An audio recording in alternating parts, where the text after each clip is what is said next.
Bonjour, nous allons voir à présent la conduite à tenir devant la diarrhée aiguë, pardon.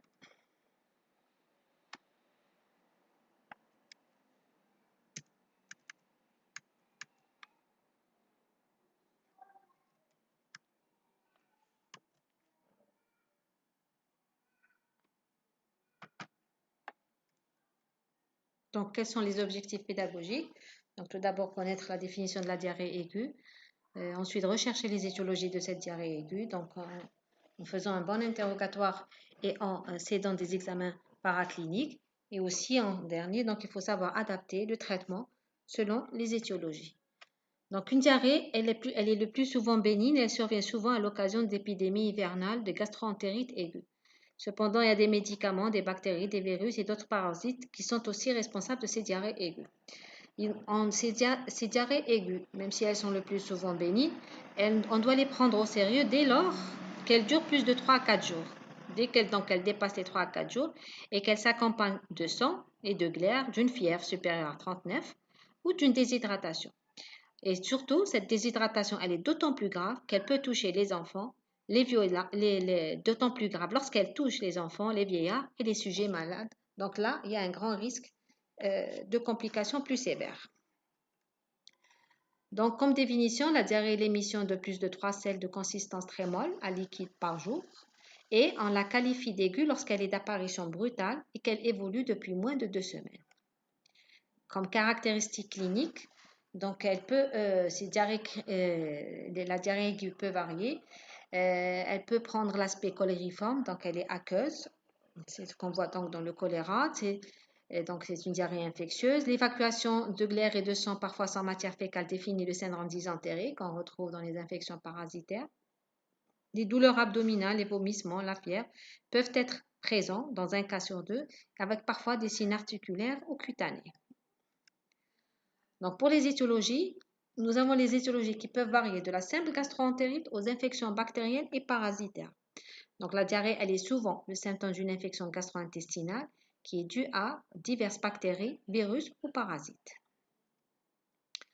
L'ingestion d'aliments à risque, donc les toxi-infections alimentaires, sont souvent retrouvées chez des patients dans la majorité des cas qui est provoquée par des bactéries. Soit c'est le germe lui-même qui est responsable de la diarrhée ou sa toxine.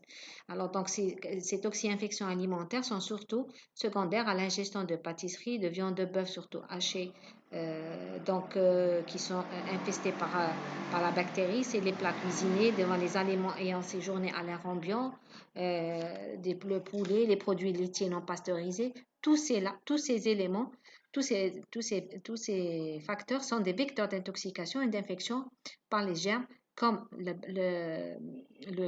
bactérie Staphylococcus aureus et les entérobactéries, les Yersinia, les bactéries Escherichia coli, et celle du germe Campylobacter.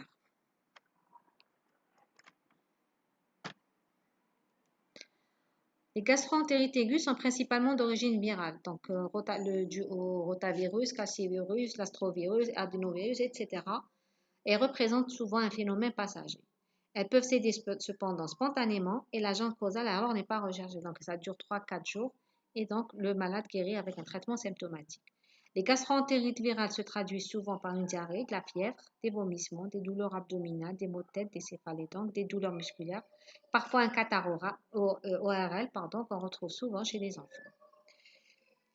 Les diarrhées dysentériques, elles témoignent de lésions de la muqueuse colique et iléale. Et les germes responsables sont soit des bactéries invasives, soit c'est des bactéries qui produisent des toxines. Les bactéries invasives, elles vont envahir la paroi intestinale, comme pour le salmonella, le shigella, le campylobacter, Yersinia, etc. Ces bactéries vont pénétrer et vont se multiplier dans les entérocytes, dans les cellules intestinales, et ensuite, elles provoquent des lésions qui sont localisées au côlon, et ce côlon va perdre ses capacités d'absorption, et donc va être le siège d'une hypersécrétion, c'est la dysenterie. Le syndrome dysentérique comprend des douleurs abdominales violentes, des émissions fréquentes, sans matière fécale, mais avec des glaires et du sang. Pour les bactéries qui produisent des toxines, c'est l'Escherichia coli qui est entérotoxigène. Donc, dans ce cas, ces parasites peuvent provoquer une diarrhée aiguë, telle que l'amibiase intestinale, qui est due au protozoaire l'entaméba histolytique. Il y a aussi, comme étiologie, c'est la diarrhée qui survient chez la personne qui voyage. Donc, on l'appelle diarrhée du voyageur ou turista. Donc, c'est la bactérie responsable et les Escherichia coli. Elle est pathogène par des entérotoxines qui libèrent ou le Shigella dysentery. La tourista n'est pas due au changement de régime et de climat comme on le pense, ou aux épices ou à la fatigue du voyage. Elle est toujours d'origine infectieuse. Elle est souvent alimentaire. Elle est bactérienne fréquemment. Parfois, elle peut être parasitaire. Rarement, elle est virale.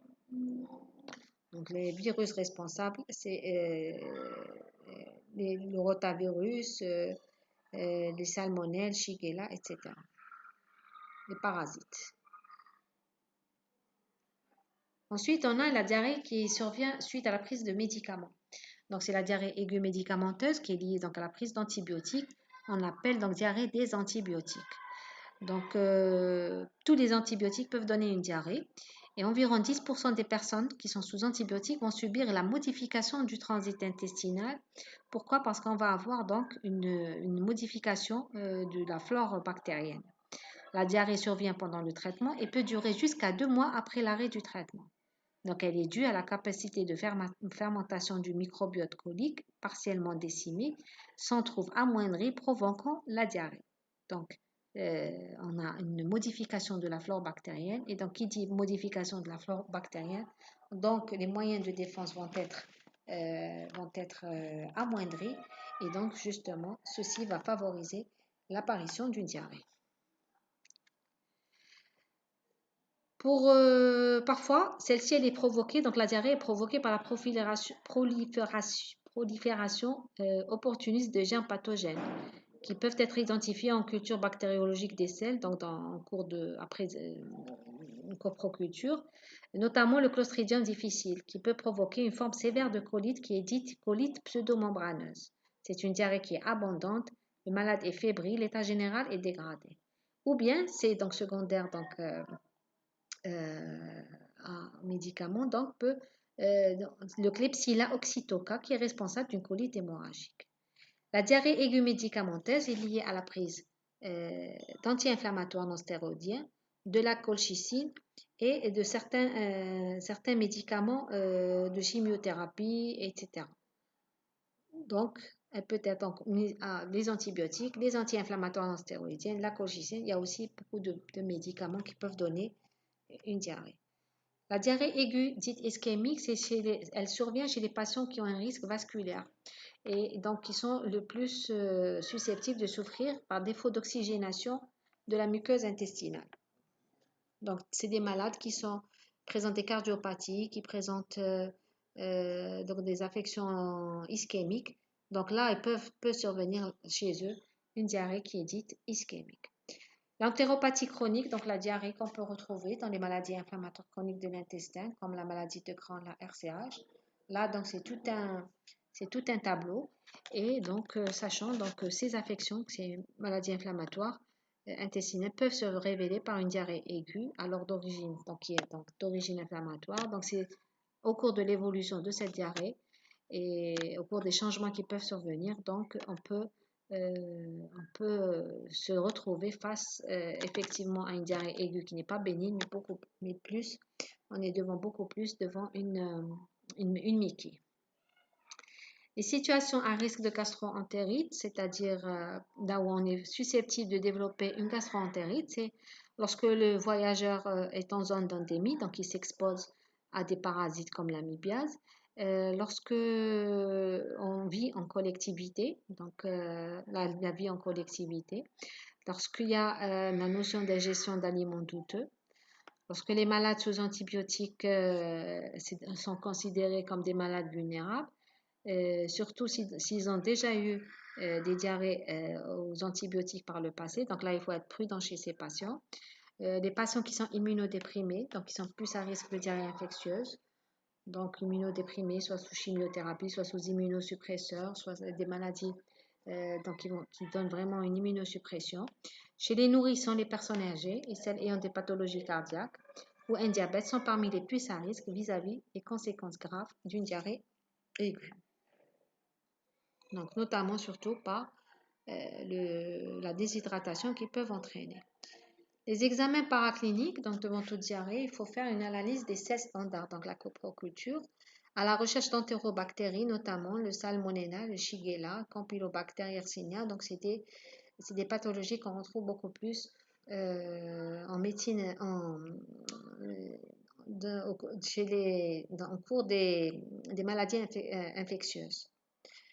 Ensuite, on peut rechercher les toxines du Clostridium difficile et un ensemencement sur milieu sélectif va permettre donc de faire son diagnostic, ou bien rechercher aussi le Klebsiella oxytoca qui est responsable de la diarrhée des antibiotiques. Il faut faire aussi un examen parasitologique des selles à la recherche donc, de parasites. Il faut compléter l'examen par la FNS, donc une forme de numération sanguine, la CRP, rechercher un syndrome inflammatoire, faire un ionogramme sanguin.